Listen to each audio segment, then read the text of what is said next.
തിരുവനന്തപുരം നെടുമങ്ങാട് സ്വദേശി അക്ഷയ് മരിച്ച സംഭവത്തിൽ വിശദീകരണവുമായി കെ.എസ്.ഇ.ബി.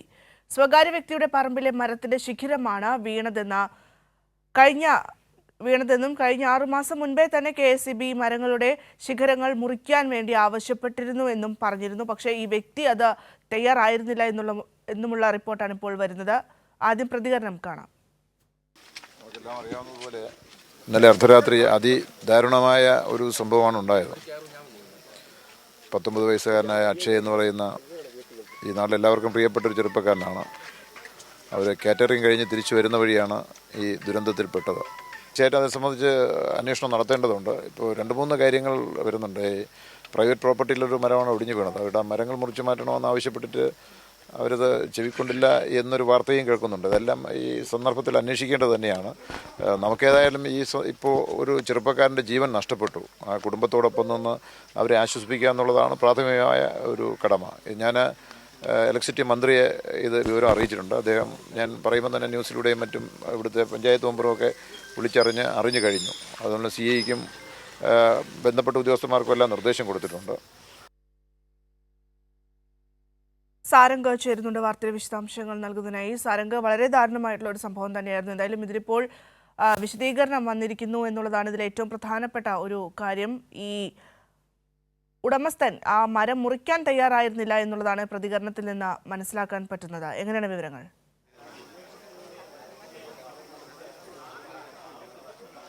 തീർച്ചയായും ഭദ്ര, ഈ നെടുമങ്ങാട് പനയമൂട്ട് സംഭവിച്ചതൊരു വലിയ ദാരുണമായ സംഭവം തന്നെയാണ്. അതായത് പ്രധാനമായും ഈ സ്വകാര്യ ഭൂമിയിൽ നിന്നുള്ള ഒരു മരത്തിൻ്റെ ശിഖരമാണ് ഈ വൈദ്യുത ലൈൻ കമ്പിയിലേക്ക് മറിഞ്ഞ് വീണത്. അതുകൊണ്ട് തന്നെ ഈ പോസ്റ്റ് അടക്കം ഈ റോഡിലേക്ക് മറിഞ്ഞ് കിടക്കുകയായിരുന്നു. ഇത് ഈ രാത്രി ആയതുകൊണ്ട് തന്നെ, രാത്രി 2 മണിയായതുകൊണ്ട് തന്നെ ഇത്തരത്തിൽ ഈ ബൈക്കിൽ സഞ്ചരിക്കുകയായിരുന്ന അക്ഷയും 19 വയസ്സുള്ള അക്ഷയും അതുപോലെ തന്നെ സുഹൃത്തുക്കളും ഇത് കണ്ടില്ല. തുടർന്നാണ് അപകടത്തിൽ ഈ ബൈക്ക് തെന്നിമാറി അപകടത്തിൽ ഈ മരത്തിൽ തട്ടി അപകടത്തിൽ വീഴുന്നതും, അല്ലെങ്കിൽ ഈ പോസ്റ്റിലേക്ക് വൈദ്യുതിയുള്ള ഈ വൈദ്യുത പോസ്റ്റിലേക്ക് ഇത്തരത്തിൽ അക്ഷയ് മറിഞ്ഞു വീഴുന്നതും ഉണ്ടായത്. അതേസമയം 2 സുഹൃത്തുക്കൾ പിന്നിലുണ്ടായിരുന്ന 2 സുഹൃത്തുക്കൾ ബൈക്ക് മറിയുന്ന സമയത്ത് ഇത്തരത്തിൽ ചാടി രക്ഷപ്പെട്ടതുകൊണ്ട് അവർക്ക് കാര്യമായ പരിക്കുകളില്ല, നിസ്സാരമായ പരിക്കുകൾ മാത്രമാണ് ഈ 2 കുട്ടികൾക്കുമുള്ളത്. പ്രധാനമായും ഈ സംഭവത്തിൽ നിന്ന് മനസ്സിലാക്കേണ്ടത്, ഇത്തരത്തിൽ ഈ റോഡിന് തൊട്ടപ്പുറത്തുള്ളത് ഒരു സ്വകാര്യ വ്യക്തിയുടെ ഭൂമിയാണ്. ഇവിടെ ഒരുപാട് മരങ്ങളുണ്ട്, റബ്ബർ കൃഷികൾ ചെയ്യുന്നുണ്ട്. ഇതിൽ നിന്നുള്ള ഒരു റബ്ബർ മരത്തിൻ്റെ വലിയ കനമുള്ള ശിഖരമാണ് ഇത്തരത്തിൽ ഈ വൈദ്യുത കമ്പിയിലേക്ക് അല്ലെങ്കിൽ വൈദ്യുത ലൈനിലേക്ക് രാത്രിയോടെ മറിഞ്ഞു വീണത്. ഈ കമ്പി വീണത് കൊണ്ട് തന്നെ അതിൻ്റെ ഭാരം കൂടുതലുള്ളത് കൊണ്ട് തന്നെ ഇത്തരത്തിൽ സമീപത്തുണ്ടായിരുന്ന ഈ പോസ്റ്റ് കൂടി ഇത്തരത്തിൽ ഈ റോഡിലേക്ക് മറിഞ്ഞു വീഴുകയാണ് ഉണ്ടായത്.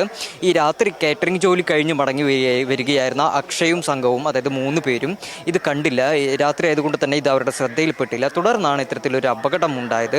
എന്തായാലും കഴിഞ്ഞ 6 മാസം മുന്നേ തന്നെ ഇത്തരത്തിൽ ഈ പ്രദേശത്തെ ഈ മരങ്ങളൊക്കെ തന്നെ മുറിച്ചു മാറ്റണം എന്നുള്ളത് ഈ വൈദ്യുതി ബോർഡ് അതല്ലെങ്കിൽ KSEB ഇത്തരത്തിൽ ഈ സ്വകാര്യ ഭൂമിയുടെ ഉടമയോട് ആവശ്യപ്പെട്ടിരുന്നു. എന്നാൽ അയാളുടെ ഭാഗത്തുനിന്ന് ഈ മരത്തിൻ്റെ ശിഖരങ്ങളോ അല്ലെങ്കിൽ മരങ്ങളോ മുറിച്ചു മാറ്റാനുള്ള നടപടികൾ ഉണ്ടായിരുന്നില്ല കഴിഞ്ഞ 6 മാസമായിട്ടുകൊണ്ട്. അതുകൊണ്ട് തന്നെ അത്തരത്തിൽ ഈ KSEBയുടെ ഭാഗത്തുനിന്നോ മറ്റു വീഴ്ചകളില്ല എന്നുള്ളതാണ് വ്യക്തമാകുന്നത്. അതുപോലെ തന്നെ ഇത് വിഷയവുമായി ബന്ധപ്പെട്ട് വൈദ്യുതി മന്ത്രി കൃഷ്ണൻകുട്ടി പ്രതികരണം നടത്തിയിരുന്നു. ഇത്തരത്തിൽ ഈ അനാസ്ഥയ്ക്കെതിരെ അതായത് ശക്തമായ നടപടികൾ ഉണ്ടാകും, അതായത് ഈ മരം മുറിക്കാത്തത് ഉൾപ്പെടെയുള്ള കാര്യങ്ങൾ പരിശോധിക്കും. പിന്നെ ചീഫ് എഞ്ചിനീയറുടെ നേതൃത്വത്തിൽ ഒരു പരിശോധന ഉണ്ടായിരിക്കും. ഈ പരിശോധനയും അതുപോലെ തന്നെ ഒരു പ്രാഥമിക തലത്തിലുള്ള ഒരു അന്വേഷണവും ഉണ്ടായിരിക്കും. ഈ അന്വേഷണത്തിന് ശേഷം ഏതെങ്കിലും തരത്തിൽ ആരെങ്കിലും കുറ്റം ചെയ്തിട്ടുണ്ടെങ്കിൽ ശക്തമായ നടപടി ഉണ്ടാകുമെന്ന് തന്നെയാണ് വൈദ്യുത മന്ത്രി കൃഷ്ണൻകുട്ടി അറിയിച്ചിട്ടുള്ളത്. എന്തിനായാലും ദാരുണമായ സംഭവമായി പോയി. ഇത്തരത്തിൽ 19 വയസ്സുള്ള ഒരു വിദ്യാർത്ഥിയാണ്, ഡിഗ്രി 1ാം വർഷ വിദ്യാർത്ഥിയാണ്. അതുപോലെ തന്നെ കാറ്ററിംഗ് വർക്ക് ജോലി ചെയ്ത് കുടുംബത്തെയും മറ്റ് പഠനകാര്യങ്ങൾക്കൊക്കെ വേണ്ടിയിട്ടായിരുന്നു ഇത്തരത്തിൽ ഈ അക്ഷയ് തൻ്റെ ജീവിതവുമായി മുന്നോട്ട് പോയിരുന്നത്. അതിനിടയിലാണ് ഇത്തരത്തിൽ കാറ്ററിംഗ് വർക്കും മറ്റു കാര്യങ്ങൾക്കുമായി പോയിരുന്നത്. പഠനത്തിനും കുടുംബത്തിൻ്റെ ആവശ്യങ്ങൾക്കൊക്കെ വേണ്ടിയായിരുന്നു ജോലി ചെയ്തിരുന്നത്. ഇന്നലെ ഇതേപോലെ രാത്രി ഏറെ വൈകിയാണ് ജോലി അവസാനിച്ചത്. അത് കഴിഞ്ഞ് സുഹൃത്തുക്കളെ കൊണ്ടാക്കുന്നതിന് വേണ്ടിയാണ് ഇത്തരത്തിൽ ബൈക്കിൽ 3 സംഘം പോന്നിരുന്നത്. എന്തായാലും ഈ പ്രദേശത്ത് ഇവരുടെ ഹെൽമെറ്റുകളും മറ്റും ചെരുപ്പുകളൊക്കെ കിടക്കുന്നത് കാണാം. വളരെ ദാരുണമായൊരു സംഭവമാണ്. നെടുമങ്ങാട് താലൂക്ക് ആശുപത്രിയിലാണ് നിലവിൽ അക്ഷയുടെ മൃതദേഹമുള്ളത്. അതിനുശേഷം ഇത്തരത്തിൽ ഈ പോസ്റ്റ്മോർട്ടം ഉൾപ്പെടെയുള്ള നടപടികൾ നടക്കും. അതിനുശേഷമായിരിക്കും സംസ്കാരം ഉണ്ടാകുക. എന്തായാലും ഈ വിഷയവുമായി ബന്ധപ്പെട്ട് സ്വകാര്യ ഭൂമിയിലെ ഉടമസ്ഥൻ നിലവിൽ എന്ത് തന്നെയായാലും വിഷയവുമായി ബന്ധപ്പെട്ട് മരങ്ങളൊക്കെ മുറിക്കാൻ തന്നെ തയ്യാറായിട്ടുണ്ട് എന്നാണ് മനസ്സിലാക്കാൻ കഴിയുന്നത്. ഭദ്ര.